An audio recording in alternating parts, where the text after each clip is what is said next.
po ating jumpero. Yung isang set is complete, yung toy. Itong isa, yung sa taas ng wala yung bird. Pero working yung lights and sounds. Palitan nyo na lang po ng battery since na siya. Mahina na. Tapos, already wash. Yung hanging toys na wash na yan. Tapos yung upuan, mga na-wash na, ready to use. So, sanitize na lang yung mga iba pang toys. Pero yung green na yan ng ganyan, pwede nyo naman i-wash to eh. Pwede nyo i-wash. Tanggalin nyo na lang. Hindi ko siya na-wash eh.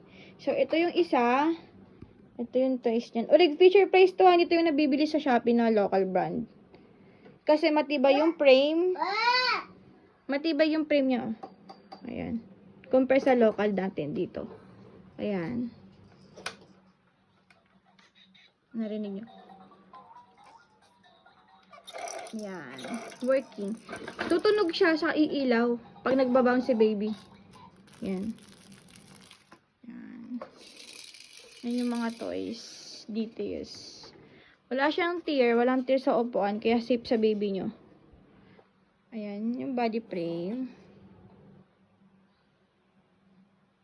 Diyan.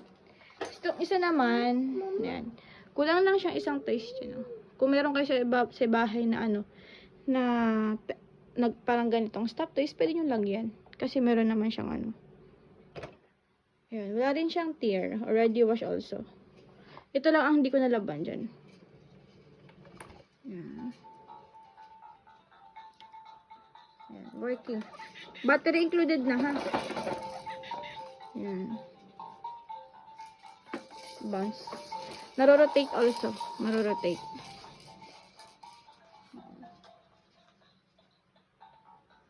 Ayan. Working. No issue.